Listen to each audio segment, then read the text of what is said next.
at mnemonics and study skills. Uh, Mnemonics, for people that aren't really great at spelling, spelled M as in Mike, N as in Nevada. So Mike, Nevada, Echo, Monix. uh, yeah, it's got a silent M, whatever. The thing is, um, there are different techniques for memorizing things, which is what mnemonics is. Uh, Learn those techniques. For example, you can take the numbers from 1 to 0, or yeah, 0 to 9, I guess, and connect letters if you see words in your head, or connect the sounds of those letters. If you're more hearing oriented, oral, I guess, audio. And when you get, for example, a phone number, if you know this method, you can, and you're good at it, you've practiced it, you can memorize that phone number by taking, for example, the sounds of of the letters that attach to the number and making them into a word or a couple of words. So you get an 8, and that's an F or a V sound. And then you've got a 5, and that's an L sound. Okay. And then you've got a 9, and that's a P as in Papa, or a B as in bear. So now you've got FLP. You've got Philip, you know, or Volab, or however you want to put it together. But you understand the principle of this. Um, let's see, from memory, if you can't find the book, uh, the book was written by, I think, two guys, and one of them was a basketball player. Uh, it's it's like the book's like 30 or 40 years old at least.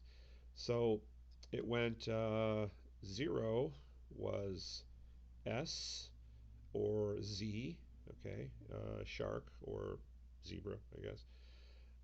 And 1 was T or D, tango or delta. 2 was N, Nevada. 3 was M, Mike. 4 was R. 5 was L. 6 was the sh sound, or the soft J sound. Well, I guess they're all soft. Or the soft G sound, as in George. Or ch, like CH, like Charles. And then, let's see, 7 was K, or a hard C, or I guess a Q. Um, 8 was F or V. 9, P or B. Yeah, I think I've covered them all. And then there's also another thing where you're trying to memorize foreign words, and you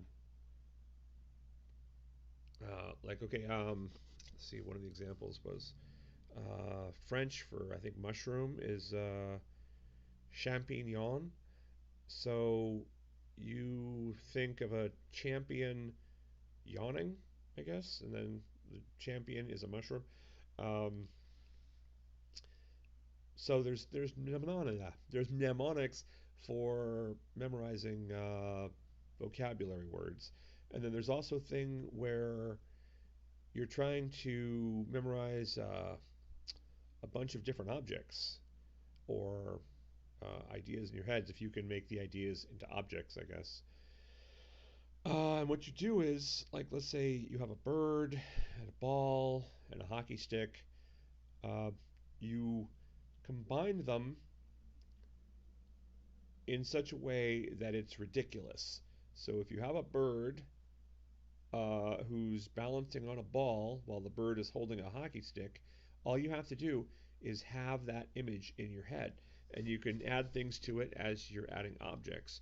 Um, the bird is on a ball and he's moving the ball to steer a car, and he's sitting on the roof, and he's, you know, so yeah, there's other stuff you can do that way. And if you get into the habit of doing this, you can memorize long strings of numbers or collections of objects or what have you. In addition, there's another game you could play, and that's to take a red ball and put it somewhere in the house and just let the kids, run over and do whatever they're going to do. And then bring them down to, say, the kitchen, have them sit around the table and say, look, search your memories and tell me where the red ball is. Okay. And if you want to make it harder, you could have like 5 different colors of balls, and they don't know which ball it's going to be, because if it's always the red ball, they're going to be like, oh, it's the red ball. I should remember that for later on. But if there's 5 different colors, then they got 5 different things to remember.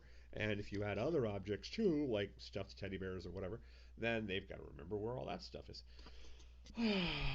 Or they can just kind of search their memory and see if it's in there. So there's that. Let me check the notes. Da, da, da, da, da.